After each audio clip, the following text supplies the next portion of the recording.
तो आज हम लोग इस अकाउंटिंग इक्वेशन के वीडियो में अकाउंटिंग इक्वेशन को समझेंगे। और सबसे पहले हम लोग स्टार्ट करते हैं अकाउंटिंग इक्वेशन को। कुछ नहीं होता, अगर हम बात करें अकाउंटिंग इक्वेशन की तो assets is equal to liabilities plus capital. ये हमारी अकाउंटिंग इक्वेशन होती है जो हमें अकाउंटिंग की इक्वेशन दिखाती है, और वो ये कहती है कि एसेट्स हमेशा लायबिलिटीज प्लस कैपिटल के बराबर होना चाहिए। इसका प्रॉपर फॉर्मेट, प्रैक्टिकल क्या होता है सब समझेंगे, कैसे कैसे क्या क्या ट्रांजैक्शंस करनी होती है सब समझेंगे। लेकिन पहले एक बेसिक इंट्रो ले लेते हैं ताकि हम समझ सकें कि हमें एक्चुअल में करना क्या है। और असेट्स लायबिलिटीज कैपिटल, अब देखो जिस किसी को अगर सेकंड चैप्टर नहीं आता है बेसिक अकाउंटिंग टर्म्स, तो भी ये टॉपिक्स या असेट्स क्या लायबिलिटीज क्या हो सकता है किसी को ये भी ना पता हो, तो ये सब भी हम क्लियर करेंगे इसमें। और हम समझेंगे इसके अंदर क्या आता है, इसके अंदर क्या आता है और कैसे हम प्रॉपर फॉर्मेटिंग करते हैं। तो सबसे पहले हम इंट्रो लेते हैं। अगर मैं बात करूं, सबसे पहले स्टार्ट करता हूं कैपिटल। तो कैपिटल जो भी पैसा, मनी, जो भी, अभी फिलहाल मैं मनी की बात कर रहा हूं, आगे जाके समझाऊंगा अच्छे से। मान लो एक बिजनेस स्टार्ट कर, उस बिजनेस में जब मालिक होता है ओनर, जो भी पैसा लाता है, मनी ब्रिंग बाय ओनर, जो भी हमारा बिजनेस है और उसमें जो भी हमारा ओनर है वो बिजनेस में जो भी पैसा लाता है उसी को हम कैपिटल कहते हैं।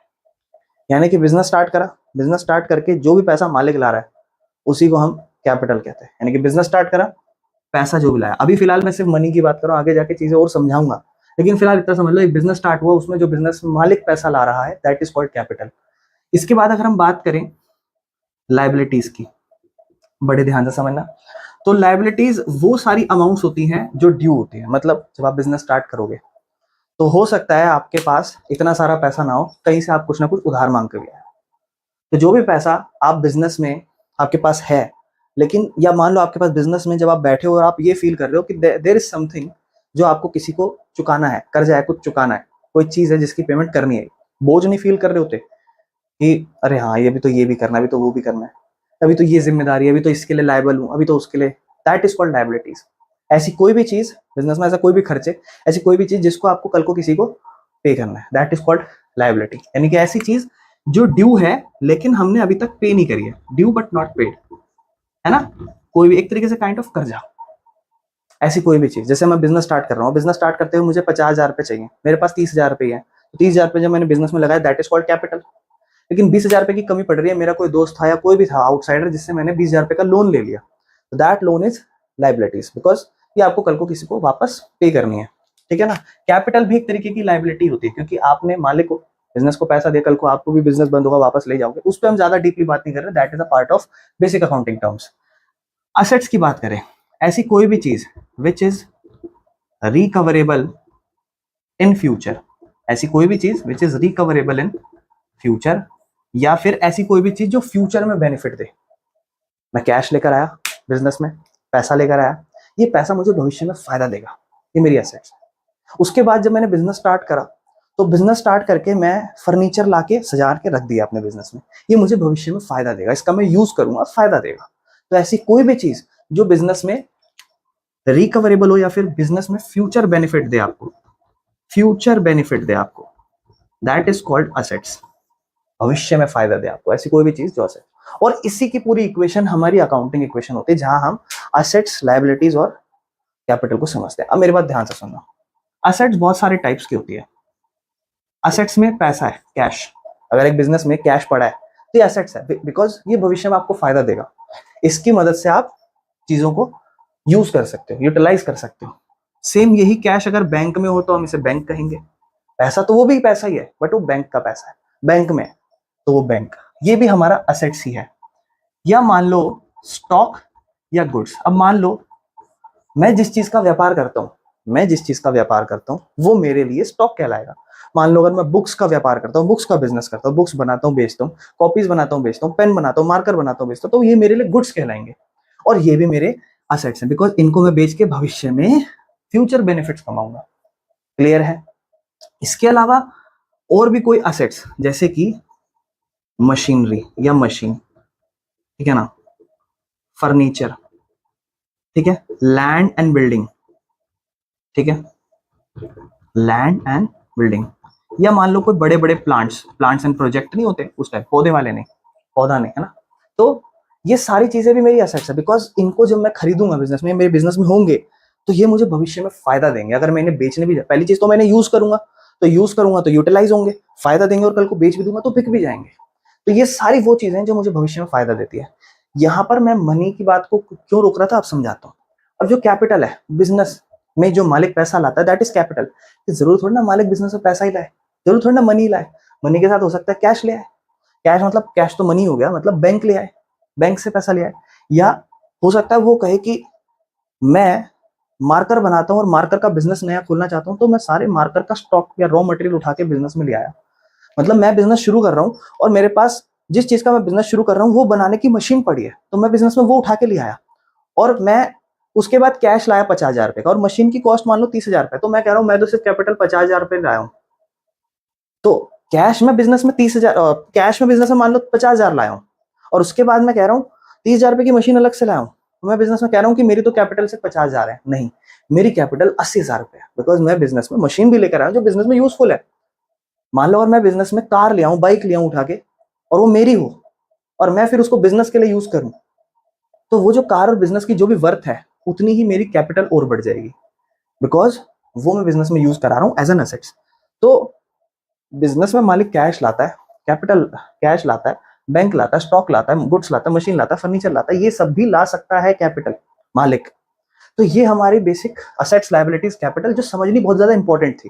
इसके बाद हमारी जो अकाउंटिंग इक्वेशन होती है उसमें ट्रांजैक्शंस के क्या क्या इफेक्ट होते हैं वो समझेंगे, जिसके बाद हम फिर छोटा सा फॉर्मेट समझेंगे। लेकिन मेन अभी हमें समझना जरूरी था कि अकाउंटिंग इक्वेशन हम बात किसकी करते हैं। हम बात करते हैं एसेट्स, लायबिलिटीज, कैपिटल की, जो हमें समझ में आ गई है। और अब हम समझेंगे कि क्या क्या ट्रांजैक्शन से क्या क्या इवेंट होते हैं जिससे क्या क्या इफेक्ट पड़ते हैं, और वो एक एक करके समझेंगे। That is very easy. तो अब हम लोग ट्रांजैक्शन की बात करते हैं, इवेंट की बात करते हैं, बिजनेस में क्या होते हैं, और फिर हम उसको अकाउंटिंग इक्वेशन में प्रैक्टिकल कैसे लिखते हैं। सबसे पहले तो आप समझो, जो भी ट्रांजैक्शन होगी ना, जो भी हम यहाँ पे ट्रांजैक्शन करने वाले हैं या जो भी इवेंट्स होंगे, वो हमारे इक्वेशन को, जब हम क्वेश्चंस को सॉल्व करेंगे, उसको दो वे में इफेक्ट कर सकते हैं। मान लो एक ऐसा ट्रांजैक्शन हो गया जो जिसका इफेक्ट होता है या अफेक्ट करती है वो, या इफेक्ट होता है, ऐसा समझ लो, जो हमें ओनली दो साइड पे अफेक्ट करती है। या कुछ ट्रांजैक्शन ऐसी होती है जिसमें दो के अलावा दो से ज्यादा साइड पे इफेक्ट पड़ता है, मोर देन टू साइड्स, या फिर मोर देन टू एस्पेक्ट्स हो सकते हैं। मतलब मैंने कहा एक इवेंट हुआ है तो उसके दो प्रभाव पड़ेंगे, दो इफेक्ट पड़ेंगे, और वो दो इफेक्ट मोस्टली क्वेश्चन पे पड़ते हैं। लेकिन हो सकता है कुछ इवेंट्स के दो से ज्यादा इफेक्ट पड़े, तो वो इफेक्ट भी क्या होते हैं और क्या क्या चीजें होती हैं वो समझना बहुत जरूरी है। तो सबसे पहले तो हम पहले टू साइड ही पढ़ेंगे, because three side, more than two side, जो थ्री साइड हो जाएगी, मान लो फोर साइड हो जाएगी, वो थोड़ा सा अच्छे क्वेश्चन होते हैं, तो वो भी हम समझ लेंगे। लेकिन पहले हम समझते हैं बेसिक से बिल्कुल। तो मेरी बात ध्यान सुनना, सबसे पहला इंपॉर्टेंट पॉइंट, जब भी आप कोई भी क्वेश्चन देखोगे, पहली बात ध्यान रखना, जब आप बुक फॉलो करोगे तो उसमें हो सकता है 10 से 15 एंट्री हो, 7-8 एंट्री हो। बुक्स में जब एग्जाम में आप देखते हो तो 4 से 5 एंट्री होती है, और उसमें सबसे ज्यादा जो मोस्टली चांसेस होते हैं किसी भी एंट्री के, किसी भी अकाउंटिंग इक्वेशन के स्टार्ट होने के, वो मान लो अगर कोई ओनर है जिसका नाम है एक्स, तो वो यही होता है, एक्स स्टार्ट अ बिजनेस, या एक्स स्टार्टेड बिजनेस, मतलब एक्स था और उसने बिजनेस शुरू करा। और जब भी बिजनेस शुरू होता है तो मालिक बिजनेस में पैसा लाता है। मैंने आपको अभी भी यहाँ कैपिटल में समझाया था कि जरूरी नहीं है कि बिजनेस में पैसा ही लाए, स्टॉक भी ला सकता है, मशीन भी ला सकता है, प्लांट भी ला सकता है, लैंड भी ला सकता है, कुछ भी ला सकता है। तो हम पहले, सबसे पहले तो बात करते हैं, हम यहाँ पर सबसे पहले तो हम बात करते हैं कि एक्स ने बिजनेस स्टार्ट करा। उससे भी पहले मैं आपको एक चीज समझाना चाहता हूँ, आप बस इतना समझ लेना, जो मैं समझाना चाहूँ ना उस पर फोकस करना। सबसे पहले जब भी हमारे पास कोई इवेंट होगा तो हमारे पास कुछ आएगा या हमारे पास से कुछ जाएगा, ये दो चीजों पे फोकस करना है। जब भी मैं कोई क्वेश्चन बताऊं तो समझ जाना, आप इस पे फोकस करना, आ क्या रहा है, जा क्या रहा है, बिजनेस में आ क्या रहा है, बिजनेस में जा क्या रहा है। इन दो चीजों पे अगर आप फोकस करोगे तो आपके बहुत सारे क्वेश्चंस बन जाएंगे, बिकॉज सारा कंसेप्ट सोचने का है, कुछ भी रट्टा मारने का नहीं है। रट्टा मारोगे दिक्कत हो जाएगी, और कोई जरूरत भी नहीं है रट्टा मारने की, बहुत आराम से समझ भी आएगी। तो हम सबसे पहले ये समझते हैं कि जब भी कभी, सबसे पहली एंट्री क्या ज्यादातर होती है कि बंदा है, ओनर है, बिजनेस स्टार्ट करेगा। अब जब वो बिजनेस स्टार्ट करेगा तो मेरी बात ध्यान से सुनो, हो सकता है ज्यादातर केस में वो कैश ले आए, यही होगा, या फिर कैश ना लाए या फिर बैंक ले आए, ज्यादातर केस तो यही होते हैं। लेकिन अगर ऐसा नहीं हुआ तो क्या होगा, हो सकता है कैश भी लिया है और बैंक भी लिया है, ये हो सकता है। कैश भी लिया, अब यहां मैंने बोला या तो कैश लाएगा या बैंक लाएगा, लेकिन सेकंड केस यह हो सकता है कि या कैश लाए या फिर बैंक, दोनों लिया है। सी केस अगर मैं बात करूं सी केस की, तो हो सकता है कैश और बैंक दोनों लिया है या दोनों में से कुछ भी लिया है, या उसके अलावा कुछ और भी लिया है, मान लो गुड्स लिया है, या मान लो कोई और चीज, कोई मशीन लिया है, कोई और असेट्स लिया है, ठीक है ना, कोई और असेट्स लिया है। ये सभी केस हो सकते हैं, इसके अलावा और कुछ केस नहीं बनेगा, यही केस बन सकता है। या हो सकता है कैश ना लाए, कुछ और ही लिया है। तो एट लास्ट मालिक कुछ ना कुछ तो ला ही रहा है, और जो भी लाएगा ना वो असेट्स ही लाएगा। बिजनेस में कोई कर्जा उठा के नहीं लाएगा। जब वो बिजनेस में कुछ लाएगा तो जायज बात है कुछ ऐसी चीज लाएगा जिससे हम फायदा उठाएंगे, assets which is recoverable in future. तो अगर मान लो, पहली चीज तो मैं आपको समझाता हूं, बड़े ध्यान, क्या क्या इफेक्ट कहां कहां पड़ेंगे उसको छोड़ देना। आप बस इतना समझ लो, आपके पास असेट्स होने वाली है और फिर बराबर में लाइबिलिटीज और कैपिटल होने वाली है। बस आप इस पे फोकस करना, ये जो चीज मैं बना रहा हूं इस पे, कि आपके पास असेट्स होने वाले और लाइबिलिटीज और कैपिटल होने वाले। और असेट्स में बहुत सारी चीजें होती हैं, कैश होता है, बैंक होता है, जो मैंने साइड में बनाया था सारा, मशीन आती है, जो सारी चीजें जो भविष्य में फायदा दे, और भी ऐसी बहुत सारी चीजें होती है जो भी आप जानोगे, जो भी हम समझेंगे, है कि नहीं। अगर मैं बात करूं, मेरे पास ध्यान से सुनना, अगर मैं बात करूं assets is equal to liabilities plus capital, और उसके बाद मैं बात करूं यहाँ पर कैश और बैंक, ये सारे केस की, तो सबसे पहले मैंने आपको क्या बोला था, चीजों पे फोकस करना, क्या आ रहा है और क्या जा रहा है। बड़े ध्यान से सुनो मेरी बात। बिजनेस स्टार्ट हुआ, मालिक बिजनेस में पैसा लाया। जब मालिक बिजनेस में पैसा लाएगा, जनरली अज्यूम कर लेते हैं कैश ला रहा है, तो क्या आ रहा है बिजनेस में, बिजनेस में क्या आ रहा है, बिजनेस में कैश आ रहा है। कुछ जा रहा है क्या, अरे नहीं अभी तो सिर्फ आ ही रहा है, ठीक है, तो सिर्फ आ ही रहा है। यानी कि आप असेट्स के अंदर यहाँ एक छोटा सा कॉलम बनाओगे कैश, और वहां पर जो भी आ रहा है उसको प्लस कर दोगे। तो अभी हम अमाउंट नहीं लिख रहे, हम सिर्फ अज्यूम कर रहे हैं कि कैश बनाएंगे और कैश को प्लस कर देंगे, लेकिन हमें चाहिए हमारी इक्वेशन बैलेंस्ड रहे। तो हम इसको पढ़ते कैसे, तो ध्यान सुनना, इसको ऐसे पढ़ना, पैसा आया, कैश प्लस, कौन लाया, मालिक, तो मालिक की कैपिटल प्लस हो गई यहां पर, कोई दिक्कत तो नहीं। यानी कि जब भी बिजनेस में पैसा आएगा कैश प्लस होगा, अगर बैंक आएगा तो बैंक प्लस होगा, स्टॉक आएगा, माल आएगा तो स्टॉक प्लस होगा, मशीन आएगी मशीन प्लस होगा, असेट्स कोई भी चीज वो प्लस होगी, उसके साइड बाय साइड मालिक की कैपिटल प्लस होगी। अगर मान लो, फॉर एन एग्जांपल, मान लो बिजनेस में कैश के साथ साथ बैंक भी आ रहा होता है या गुड्स भी आ रहे होते, तो कैश मान लो 10 रुपए की आ रही है, बैंक भी मान लो 10 रुपए का आ रहा है और गुड्स भी 10 रुपए का आ रहा है, तो टोटल मालिक बिजनेस से कैपिटल कितनी ला रहा है, 30 रुपए। तो इधर तो 10 10 10 10 रुपए जुड़ जाते हैं, लेकिन वहां पर कैपिटल मालिक की 30 रुपए जुड़ते हैं, क्योंकि एट लास्ट यहां भी सबका सम 30 रुपए और वहां भी सबका सम 30 रुपए। This is how you have to perform your first transaction या फर्स्ट एंट्री। तो मुझे उम्मीद है ये आपको समझ में आया होगा, जहां पर हम लोग सिर्फ ये एंट्री समझ रहे हैं कि जब बिजनेस स्टार्ट होता है, बिजनेस में मालिक आता है, पैसा लाता है, उसके अलावा और भी चीजें ला सकता है और इस तरीके से वो परफॉर्म होती है। लेकिन भैया इसके अलावा क्या होता है, फर्स्ट केस हो गया। अब देखो इसी के बाद जस्ट सेकेंड एंट्री की बात नहीं कर रहा, आगे जाके in future third fourth fifth six seventh eighth entry में ऐसा हो सकता है कि मालिक बिजनेस में पैसा और ऐड कर दे, या फिर इसी का अपोजिट हो सकता है कि वो बिजनेस से पैसा निकाल दे। तो जब भी बिजनेस से पैसा मालिक थोड़ा सा वापस निकाल लेता है अपनी कोई जरूरत के, अपने काम के लिए, तो उसे हम ड्रॉइंग्स के नाम से जानते हैं। ड्रॉइंग्स एक ऐसी अमाउंट होती है जो मालिक बिजनेस में पर्सनल यूज के लिए निकाल लेता है।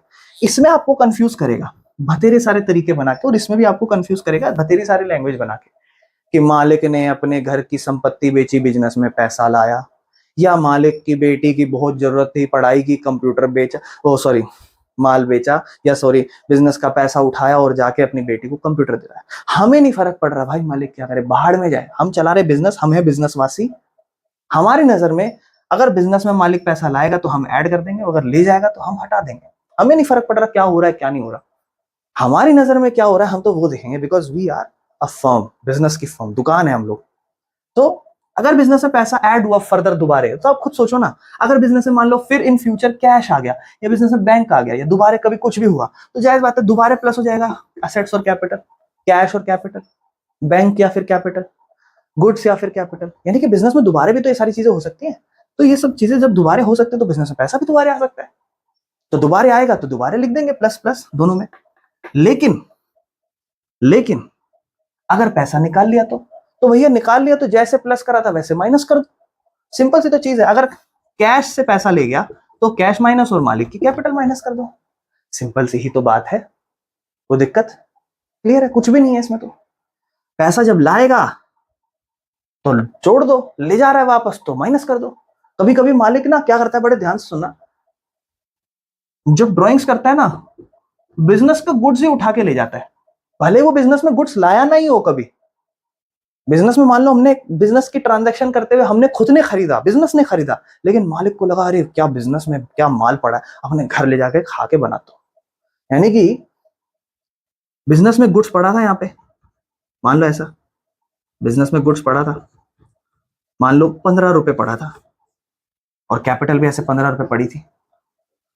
तो मालिक ने क्या करा, 5 रुपए का माल उठा के अपने घर ले गया, तो गुड्स अब हमारे पास 10 रुपए का बच जाएगा और हम मालिक की कैपिटल को 5 रुपए कम कर देंगे, हम भी बोलेंगे कैपिटल भी हमारे पास 10 रुपए बचे। यानी कि मालिक अगर कल को कैश वैश कैपिटल कुछ भी ले जाए तो हम तो कहेंगे ऐसे ऐसे माइनस हो गया। क्लियर है, कोई दिक्कत तो नहीं है? ठीक है जी, इसके बाद आगे चलते हैं। अब बिजनेस में और भी जाके आगे जाके चीजें होती हैं। जैसे मान लो बिजनेस में क्या हुआ, बड़े ध्यान से समझना मेरी बात।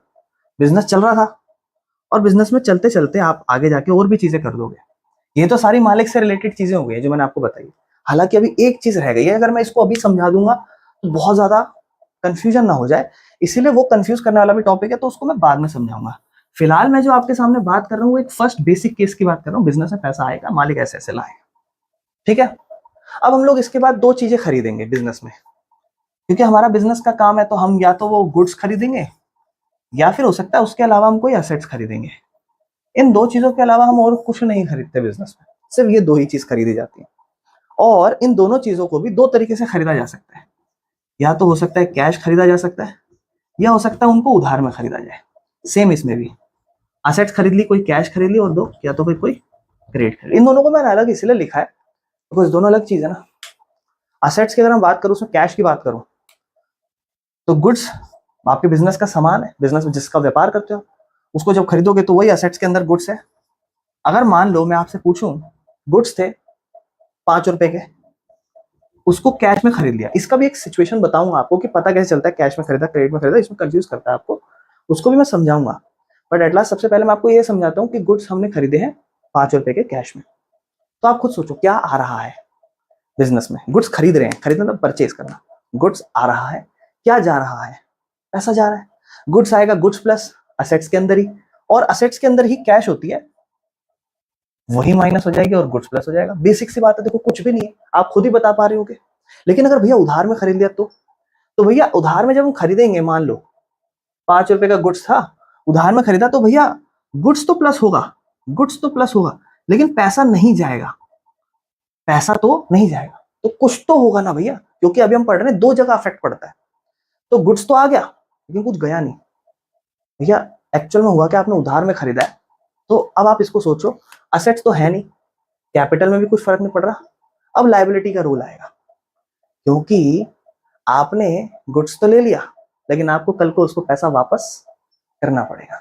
तो आप उसे लायबिलिटी के कॉलम में अगर उसका नाम दे रखा तो ठीक है, नहीं तो आप उसे क्रेडिटर के नाम से लिखोगे।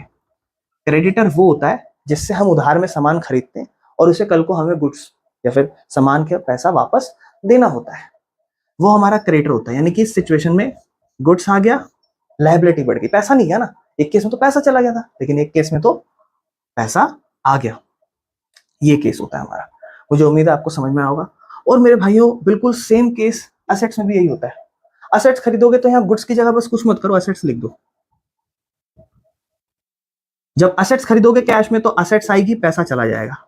लेकिन अगर आप असेट्स को उधार में खरीदोगे तो असेट्स तो आएगी लेकिन उसकी उधारी बढ़ जाएगी, ना कि पैसा नहीं जाएगा। सेम वही केस जो गुड्स में करते हैं और कुछ भी नहीं है, ठीक है। लेकिन इसमें भी कुछ चीजें हमें समझनी है, क्या क्या पॉसिबल केसेस बन सकते हैं जो कुछ कुछ अच्छे केसों में बनते हैं। अभी तो हम सिर्फ खरीदने की बात कर रहे हैं, क्योंकि गुड्स तो हम खरीदते भी हैं और फिर आगे जाके बेचते भी, क्योंकि वो तो हमारा व्यापार है। लेकिन असेट्स के साथ हम ये नहीं करते ना। तो इसके भी बाद में एक चीज बता देता हूँ, अगर मान लो कभी हम गुड्स खरीदे, मान लो गुड्स मैंने खरीदे 20 रुपए के, उसके बाद मुझे 2 रुपए के गुड्स डिफेक्टिव लगे, मैंने वापस कर दिए। और एक केस बनाते हैं कैश का और एक केस बनाते हैं क्रेडिट का। देखो ये सारे केसेस समझने के बाद भी जरूरी नहीं है प्रैक्टिकल क्वेश्चन हो जाएगा जब तक कि हम फॉर्मेटिंग ना समझें, क्योंकि उसमें मार्क्स मिलते हैं। तो पहले केस समझ में आ जाना चाहिए। जब आप सारे कहानी के तौर पर केस समझ लोगे ना, उसको आप आंखें बंद करो, आराम से सुनते रहो क्या क्या हो रहा है। हाँ बस जब सुन लोगे समझ लोगे, फिर आराम से कोई क्वेश्चन का एक आध वीडियो देख लेना, तो फिर प्रैक्टिकल क्वेश्चन बहुत आराम से हो जाता है। अच्छा फिलहाल हम लोग इस पर आ रहे हैं। तो जैसे गुड्स क्या हुआ, 20 रुपए के खरीदे, लेकिन मुझे ना गुड्स पसंद नहीं आए, 2 रुपए के गुड्स खराब लगे। तो मैंने कहा कि ये 2 रुपए के गुड्स मैं वापस करना चाहता हूँ। तो मान लो अगर मैंने कैश में खरीदा होता, तो पहले समझो इस चीज को। तो अगर मैंने असेट्स के अंदर ही लिखा होता कि असेट्स का ही पार्ट है गुड्स, और मैं अगर इसको कहता, मैं इसको ऐसे कहता कि 20 रुपए के गुड्स खरीदे तो आज 20 रुपए के गुड्स आ गए और 20 रुपए की मेरी कैश चली गई है, कहानी खत्म, यही होता। लेकिन अगर इसके बाद मैं ये कहता कि यार मेरे को 2 रुपए के गुड्स पसंद नहीं आ रहे, मेरे को इनको वापस करना है, तो चलो वापस करके आता हूँ। तो मैं क्या करता, 2 रुपए के गुड्स आज कम कर देता जो मैंने खरीदे थे, क्योंकि अब मेरे पास गुड्स सिर्फ 18 रुपए के रह जाएंगे, और वो 2 रुपए वापस ले आता, बोलता मुझे ये पैसा वापस दे दो क्योंकि मेरे को आपका गुड्स पसंद नहीं आया। ये तो गुड्स रिटर्न की एंट्री हो गई। लेकिन अगर ये कैश में नहीं खरीदे होते, तो पहले केस क्या होता, पहले आप कहते कि भैया गुड्स तो आया है लेकिन पैसा नहीं गया, और हमारी क्या बढ़ गई है, उधारी बढ़ गई है 20 रुपए की, तब ये केस होता। और अब आप इसमें 2 रुपए वापस करते उसको, तो आप कहते ये लो भैया 2 रुपए का गुड्स वापस ले लो और मेरी 2 रुपए की उधारी भी कम कर दो। अब मेरी उधारी है सिर्फ आपके साथ 18 रुपए की, क्या मुश्किल है, बेसिक से तो चीजें चल रही हैं, बेसिक से तो सब चल रहा है, कुछ भी नहीं है। चलो अगर मैं बात करूं, मोस्टली ये चीज गुड्स में नहीं फॉलो होती, असेट्स में फॉलो होती है। तो मैं एक केस इसकी भी बात कर देता हूं। जब हम असेट्स को कभी भी उधार में खरीदते हैं, क्रेडिट में खरीदते हैं, हो सकता है हम उसका लोन लेके खरीदें और लोन की हम मान लो किस्त चुकाएं। तो मान लो मैंने एक असेट्स खरीदी थी 100 रुपए की, असेट्स नहीं कहते हम इसको कह देते हैं फर्नीचर, बिकॉज असेट्स ऑलरेडी बड़ा कॉलम होता है। हम कहते हैं कि हमने एक मशीन खरीदी थी 100 रुपए की, और वो मशीन हमने खरीदी थी उधार में, यानी कि कैश का कोई रोल नहीं है, मशीन असेट्स के अंदर आएगी और लायबिलिटी बढ़ने वाली है। 100 रुपए की खरीदी है, मेरी बात ध्यान से सुनना मजा आएगा, और 100 रुपए पूरा उधार में खरीद लिया, और उस पर मैं फिर लोन चुकाऊंगा, ऐसे ऐसे चीजें करूंगा। तो अगर मेरी मशीन हुई और मैं उसके बाद आपको कल को कहूं कि 100 रुपए की मशीन खरीदी उधार में, तो आप कहोगे भैया 100 रुपए प्लस हो गए और 100 रुपए की आपकी उधारी बढ़ गई है, ये लो कल को लोन चुका देना। लेकिन अगर मान लो उसमें से मैं थोड़ी किस्त चुका दूं, तो अगर मैं थोड़ी सी किस्त चुका दूंगा, मान लो मैंने 100 रुपए लिए, उसमें से मान लो मैंने 10 रुपए चुका दिए, तो अब मेरी उधारी 90 की रह गई है। तो कल को मैं कहूंगा मशीन 90 रुपए की रह गई, नहीं मशीन तो भी 100 रुपए की है। तब मैं इन फ्यूचर कहूंगा कि अब मेरा जो अगर अगर मान लो मेरे पास कोई कैश पड़ा होगा, तो मैं कहूंगा पैसा दिया कैश माइनस, और मेरी थोड़ी सी लाइबिलिटी कम हो गई 10 रुपए की, वो 10 रुपए भी माइनस। यानी कि इन फ्यूचर जब आप किसी से उधार में सामान खरीदते हो और आप उसको वापस करते हो, थोड़ा सा पैसा उसका, तो आप अपनी जेब से कैश माइनस कर देते हो, और उसके लिए जो आपने उधारी बढ़ा रखी है उसको भी कम कर देते हो। लेकिन इसमें एक केस आता है बहुत अच्छा, जब आपको ये कहता है कि 100 रुपए का गुड्स खरीदा था, ध्यान समझना, 100 रुपए का गुड्स खरीदा था, जिसमें हमने क्या करा, लोन लिया इस 100 रुपए के लिए 80 रुपए का, बस। और 80 रुपए का लोन लिया, मान लो SBI से लोन लिया। आप देखोगे ऐसा एक बुक में क्वेश्चन है, यानी कि 100 रुपए का तो सामान खरीदा मैं, जबकि लोन में ले रहा हूं 80 रुपए का, यानी कि 20 रुपए की क्या बात हुई, 20 रुपए हो सकता है मैंने उसको कैश पेमेंट कर दी होगी। यानी कि आज मान लो मेरे पास कैश रुपए 100 रुपए पड़ा है, और मैं कहूंगा कि मैंने मशीन ले ली 100 रुपए की, मशीन आई मेरी 100 रुपए की, पैसा गया मेरी जेब से 20 रुपए का, और उधारी मेरी कितने की बढ़ी, उधारी मेरी बढ़ी 80 रुपए की, किस नाम से, SBI के लोन के नाम से। और जब मैं इन्हें बैलेंस करूंगा तो मैं देखूंगा 100 माइनस 20, कुछ इस तरीके से। मेरा अभी बैलेंसिंग पे नहीं चलते हैं क्योंकि अभी मैंने तो ठीक भी नहीं कर रखा। एट लास्ट हमें समझ में आनी चाहिए, मशीन कितने रुपए की आई, 100 रुपए की। क्या पूरी 100 रुपए की उधारी बढ़ी है, नहीं, 20 रुपए नगद दे दी, तो 20 की नगद दे दी, और उधारी बढ़ी हमारी सिर्फ 80। बैलेंसिंग पे मत फोकस करना, क्या चीज बराबर है क्या नहीं, उसको छोड़ दो, मेरी ना समझ में आना चाहिए सिचुएशन। नहीं समझ में आया फिर से देखना, ठीक है। अच्छा, ये कुछ मशीन के केस होते हैं। इसी पे मशीन पे ही, जैसे मान लो अभी आप कभी किसी से लोन लेते हो, बड़े ध्यान से सुनना मेरी बात, आप जब किसी से लोन लेते हो तो लोन पे हो सकता है आपने कोई इंटरेस्ट पे करा हो, ब्याज चुकाया हुआ है ना, होता है ना ऐसा, इसको मैं बाद में समझाऊंगा, ठीक है। कुछ कुछ क्वेश्चन में होता है, इसी के साथ आ जाती है, लेकिन जब मैं आपको एक बार इंटरेस्ट की कहानी समझा दूंगा तो आप कर लोगे आराम से, ठीक है ना। चलो ये चीज ध्यान रखना, इंटरेस्ट ऑन लोन, जैसे कोई भी लोन है और उस पर जब आप कभी ब्याज चुका रहे हो, उसका उस लोन से कोई लेना देना नहीं। जायज बात है, वो उसी पे कैलकुलेट होता है, लेकिन हमारे अकाउंटिंग इक्वेशन में उससे कोई लेना देना नहीं है। तो ये हमने सारी खरीदने की भी बात कर ली है, मशीन लोन इन सब की। इसके बाद हमारे पास आता है जो हमने गुड्स खरीदे थे उनको बेचने की बात करते हैं। आओ, गुड्स को सेल करते हैं। अब सेल करना है, फिर वही दो तरीके से सेल करोगे। आप कहोगे भैया एक तो हमने पूरा कैश में बेच दिया और एक हमने पूरा क्रेडिट। उससे पहले मैं आपको एक केस समझा देता हूँ, बड़े ध्यान से समझना मेरी बात, कि कब पता चलता है हमें कैश का है क्रेडिट का है, क्योंकि मैंने कहा था समझाऊंगा, थोड़ा भूल गया मैं। आओ समझते हैं। सेम यही चीज परचेज में भी होती है और सेल में भी होती है, और किसी भी चीज की परचेज में, गुड्स की भी, असेट्स की भी, किसी भी चीज की परचेज और सेल में सब यही चीज होती है। तो जैसे मान लो मैं अगर बात कर रहा हूं, बड़े ध्यान से सुनना, मैं अगर ऐसा लिख रहा हूं, मान लो अभी मैं मान लो सेल की बात नहीं कर रहा, परचेज की कर रहा हूं मान लो, और सेल में भी सेम यही केस होगा। जैसे मैं कहूं परचेज गुड्स, अगर मैं सिर्फ इतना लिख दूं सॉरी, अगर मैं सिर्फ इतना लिख दूं कि परचेज गुड्स, तो इसका मतलब क्या माना जाएगा कि जो मैंने गुड्स खरीदे हैं ये मैंने कैश में खरीदे हैं या उधार में खरीदे हैं। तो अगर कोई जानकारी उपलब्ध नहीं है आपके लिए, तो इसका मतलब है आपने इसे कैश में खरीदा है, नगद खरीदा है, ठीक है। लेकिन अगर ऐसा लिखा हुआ आया परचेज गुड्स इन कैश, तो जायज बात है, कैश लिखा हुआ आया है तो कैश ही मानोगे। लेकिन अगर ऐसा लिखा हुआ है परचेज गुड्स ऑन क्रेडिट, ऐसा लिखा आया उधार में खरीदा, तो फिर जायज बात है, लिखा ही है उधार में खरीदा। लेकिन अगर ऐसा लिखा आया purchase goods from Ram, Ram से गुड्स खरीदे, जब राम से गुड्स खरीदोगे क्या आएगा, गुड्स तो आ गए। लेकिन इसको मैं कैश की मानूं कि उधार की मानूं, क्योंकि यहां नाम लिखा है, कहीं कैश मेंशन नहीं है। तो मेरी बात बड़े ध्यान से सुनना, जब भी आप कभी गुड्स खरीदो, जब भी आप कभी गुड्स खरीदो और वहां पे किससे खरीदा है सिर्फ उसका नाम हो, उसके बाद नहीं लिखा हो कैश में या किसमें, तो आपको उसको क्रेडिट का मानना है।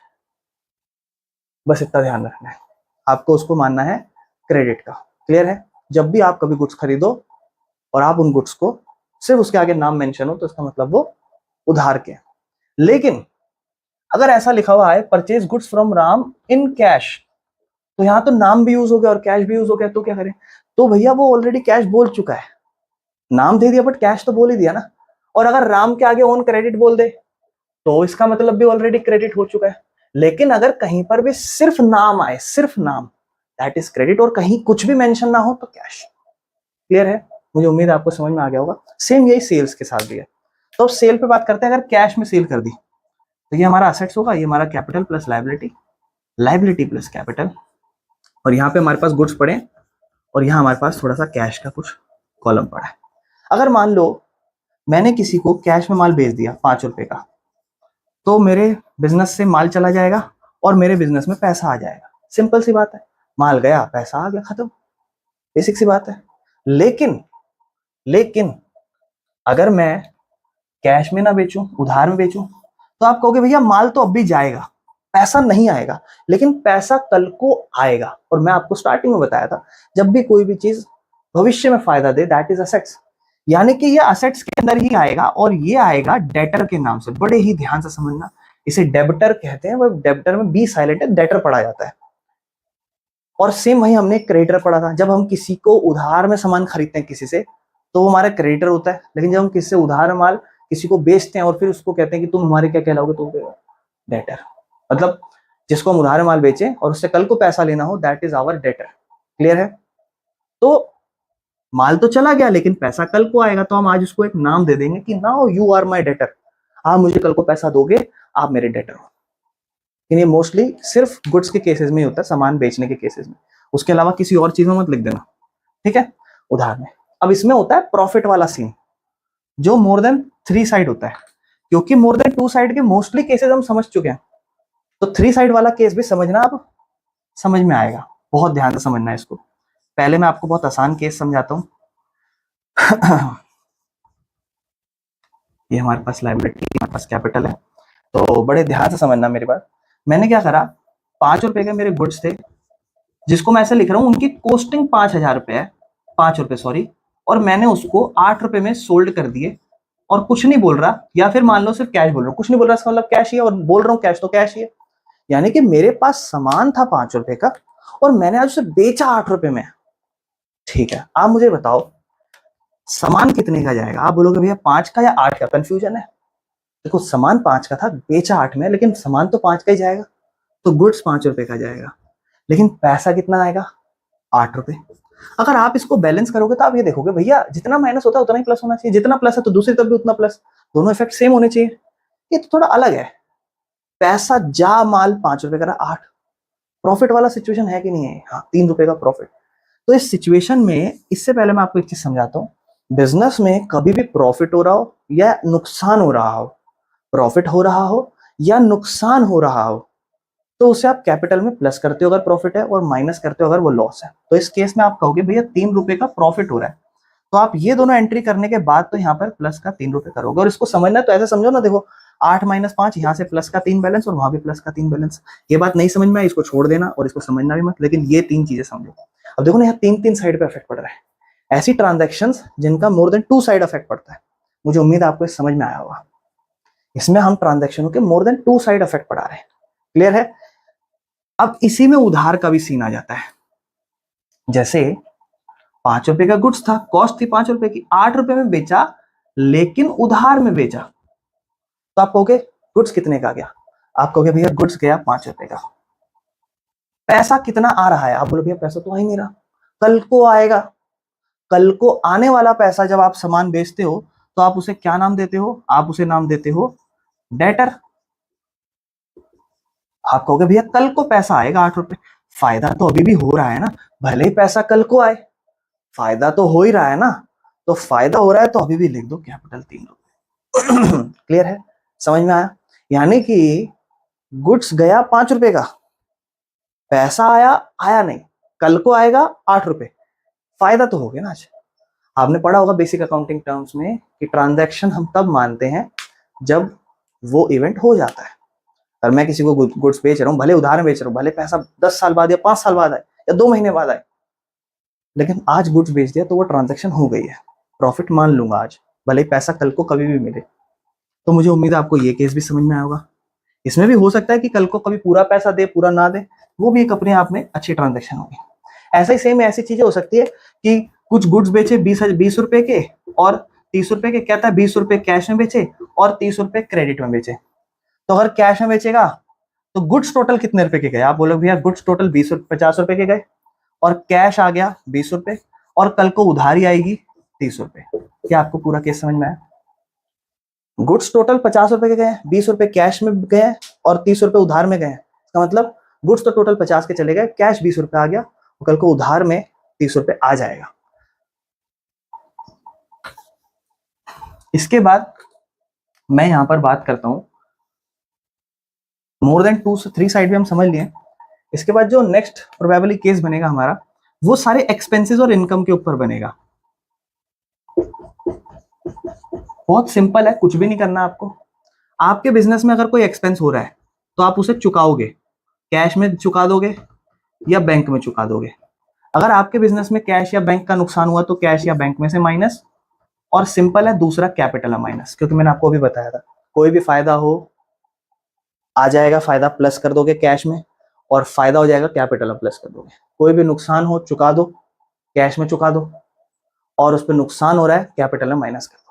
यानी कि कोई भी एक्सपेंस हो, कोई भी एक्सपेंस, सैलरी, रेंट, कुछ भी जो एक्सपेंस हो गया हो और पे भी कर दिया हो। ऐसा नहीं बोल रहा कि एक्सपेंस तो हो गया लेकिन पे नहीं करा, ये नहीं बोल रहा मैं। एक्सपेंस हो गया, पे भी कर दिया, और इनकम हो गई और आ भी गई, इनकम हो गई और आ भी गई, तो आप बोलोगे कैश में आ जाएगी या बैंक में आ जाएगी, या फिर और दूसरी साइड कैपिटल में प्लस हो जाएगा। यानी कि कोई भी एक्सपेंस हो जाए कैश में माइनस, ठीक है ना, और कोई भी इनकम हो जाए तो कैश में प्लस, और side by side capital. Capital में इफेक्ट डालना बहुत ज्यादा इंपॉर्टेंट है, बहुत ज्यादा इंपॉर्टेंट है। अब मैं बहुत इंपॉर्टेंट चीज समझा रहा हूं। उसके बाद मैंने आपको वहां पे एक इंटरेस्ट की भी बात करी थी, वो भी एक बार समझा देता हूं। अब मान लो इंटरेस्ट पे कर रहा हूं तो एक्सपेंस है, तो सिंपल सी बात है कैश माइनस हो जाएगा, और भैया नुकसान है तो कैपिटल माइनस हो जाएगा। वो भी इंटरेस्ट का सेम केस हो गया। अब आप समझ गए हो गए एक्सपेंस का केसेस। बाकी फॉर बेटर अंडरस्टैंडिंग एक प्रैक्टिकल क्वेश्चन देख लेना, हालांकि मैं इसके लास्ट में फॉर्मेट भी समझाऊंगा आपको। फिलहाल अभी 2-3 एंट्रीज और बची हैं, वो समझाता हूँ। एक एसएल एक्सपेंस लिखा हुआ आता है, प्रीपेड एक्सपेंस, जो मैं आपको ऑलरेडी समझा चुका हूँ, प्रीपेड एक्सपेंस, ठीक है ना। या फिर होता है कोई, मान लो इस तरीके से, आउटस्टैंडिंग एक्सपेंस, इस तरीके से। या फिर एक और वर्ड जो ज्यादातर यूज होता है, अक्रूड इनकम। मतलब कुछ भी नहीं है, प्रीपेड एक्सपेंस का मतलब इतना समझ लो, एडवांस, कोई भी एक्सपेंस, कोई भी खर्चा जो आपने पे कर दिया है एडवांस में, आज हुआ नहीं है लेकिन आप पे कर चुके हो। और आउटस्टैंडिंग एक्सपेंस ऐसा कोई खर्चा जो हो तो गया है लेकिन आपने पे नहीं करा, but not paid, due but not. Accrued income, ऐसी इनकम जो कमा तो ली है, कमा ली है लेकिन मिली नहीं है, किसी ने कहा है मैं आपको कल दे दूंगा, ऐसी इनकम तो कमा तो ली है पर मिली नहीं है। मेरे पास ध्यान से समझना,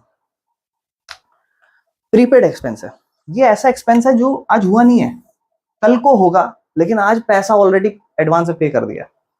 तो आप कहोगे भैया ऐसा एक्सपेंस जो आपने एडवांस में पे कर दिया, ऐसा एक्सपेंस जो आपने एडवांस में पे कर दिया, तो आज आप ये कहोगे भैया असेट्स में तो कैश में से पैसा घटा दो क्योंकि पे तो हो गया है, और भैया एक काम करो कैपिटल में माइनस कर दो क्योंकि एक्सपेंस हो गया। मैंने कहा नहीं, ना ना ना ना ना ना, एक्सपेंस तो हो गया है, पैसा तो चला गया है, एक्सपेंस नहीं हुआ, मतलब कैश तो चला गया लेकिन ऐसा एक्सपेंस अभी तक हुआ नहीं है, होएगा इन फ्यूचर। तो जैसे मान लो ये ऐसा एक्सपेंस है जो भी हुआ नहीं है, इन फ्यूचर होगा।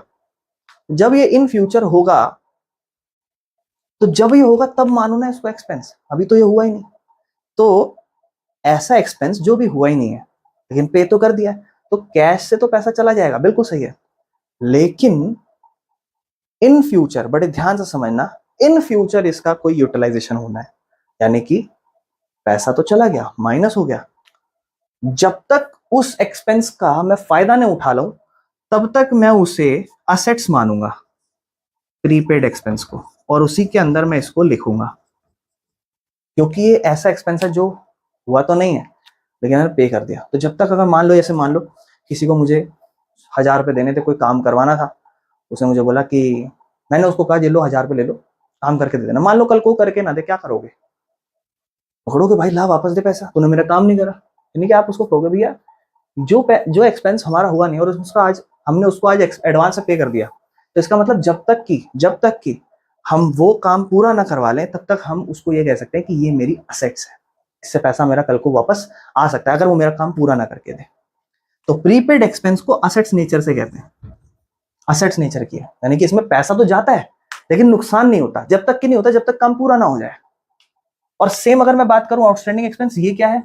ये ऐसा एक्सपेंस है जो हो तो गया है, हो तो गया है लेकिन पैसा नहीं दिया। तो आप कहोगे भैया इस केस में तो आप पहली चीज करोगे भैया कि एक्सपेंस तो हुआ नहीं है, कल को दोगे, तो भैया इसमें लायबिलिटी तो प्लस कर दो। मैंने कहा बिल्कुल सही, लायबिलिटी तो प्लस कर दो। दूसरा क्या करूं, क्योंकि कैश तो गई नहीं है ना, तो कैश तो माइनस कर नहीं सकता। लेकिन एक चीज खुद सोचो, मान लो आपने किसी का कोई टॉय या कुछ पकड़ा हाथ में और वो तोड़ दिया, और वो बोल रहा है ये 100 रुपए का था, पैसा वापस दे, पैसा वापस दे। कहा यार एक काम कर, परसों ले लियो। तो आज आप अपने बैठ के अच्छा फील कर रहे हो क्या? आपको यार खामा खा किसी के 100 रुपए खराब कर दिए, मतलब अपने 100 रुपए, सॉरी अपने 100 रुपए खराब कर दिए, वेस्ट हो गया। भले मैंने, मेरी जेब से गया नहीं है, कल को जाएगा, लेकिन नुकसान आप ऑलरेडी मान के बैठ जाते हो। कोई चीज खराब होने वाली तो ऑलरेडी आज उसको लिख के बैठ जाते हैं, तो हो ही गया भाई। यानी कि लायबिलिटी तो कल को पे होगी, तो लायबिलिटी तो प्लस हो गई क्योंकि नुकसान कल को पे होगा, लेकिन कैपिटल में आप इसको आज ही माइनस कर दोगे, ये अज्यूम करके कि नुकसान तो मेरा हो ही गया है, भले मेरे को उसको पे करना है कल को, लेकिन नुकसान मेरा हो ही गया है। क्लियर है? मुझे उम्मीद आपको समझ में आया भाई। इसके बाद ऐसी इनकम जो कमा तो ली है पर मिली नहीं है, तो सेम यही चीज कल को मिलेगी। तो कल को मिलेगी तो इसे आप कहोगे भैया एक तो हो गया असेट्स, क्योंकि कल को मिल जाएगी, असेट्स में लिख देना क्रूड इनकम। और कल को मिल जाएगी लेकिन मिल ही नहीं, आया नहीं है, तो एक इफेक्ट तो हो गया। दूसरा इफेक्ट क्या होगा? दूसरा इफेक्ट, आज आपको पता है कि पक्का मिल जाएगी, बस आज नहीं मिली है, मिल जाएगी, तो आप अपने मन में ये सोच के बैठो हाँ चलो फायदा हो गया। यानी कि आप इसको दूसरी तरफ ये लिख के बैठोगे कि चलो मेरी कैपिटल प्लस हो गई है, क्योंकि आज नहीं तो कल मिल ही जाएगी, कमा तो ली ही है, मिलेगी, क्यों नहीं मिलेगी, बिल्कुल मिलेगी। तो ये भी कुछ ऐसे एक्सपेंस, ऐसे इनकम्स होती हैं। जैसे मैं एक क्वेश्चन करा रहा था आज, आप आगे की वीडियो में देखोगे, वो एक क्वेश्चन था जहां पर ये था, सबसे पहले तो एक क्वेश्चन था, कहता है रेंट रिसीव्ड हुआ। तो सिंपल सा रिसीव्ड हुआ, आप बोलोगे भैया पैसा आ गया, कैश प्लस फायदा हो गया कैपिटल प्लस। लेकिन उसी के बाद जस्ट उसकी नेक्स्ट एंट्री में ये था कि 1500 या 1000 रुपए का सिक्योरिटी डिपॉजिट भी आ गया। तो आप उसमें क्या कहोगे, आप कहोगे भैया सिक्योरिटी डिपॉजिट तो वो होता है जब कल को हमारा जो किराएदार है उसको जब मकान खाली करके जाएगा तो उसे वापस पैसा करना पड़ेगा। तो भैया आज पैसा आ गया, उसे मैं कैश प्लस तो लिख दूंगा, लेकिन मैं उसे को side by side liability plus भी लिखूंगा, क्योंकि कल को ये पैसा मुझे उसे वापस करना पड़ेगा। तो वो मेरा उस केस में लाइबिलिटी हो जाता है। तो ये भाई ये सिर्फ तो वर्ड हमने पढ़ के बता दी, बट कुछ भी हो सकता है, कुछ भी केसेस आ सकते हैं। इसीलिए क्वेश्चनों की प्रैक्टिस भी बहुत ज्यादा इंपॉर्टेंट है। मैंने इसकी 2-3 वीडियोस बना रखी है जहां पर मैंने क्वेश्चनों को एक्सप्लेन करा है, प्रॉपर फॉर्मेटिंग क्या होती है। फॉर्मेट की बात ज्यादा बेटर वीडियोस में होगी, जहां आप वीडियोस देखकर फॉर्मेट को समझोगे। इस वीडियो में हमने सिर्फ टारगेट करा है कंसेप्ट को जानने का। और मैं आपको सच बताऊं, जितने ही मैंने कंसेप्ट समझाए जरूरी नहीं है ये सारे ही मैंने कवर करे हों। कुछ कंसेप्ट ऐसे भी हो सकते हैं जो छूट गए हैं, जो थोड़े क्वेश्चन करके ज्यादा क्लियर करते हैं।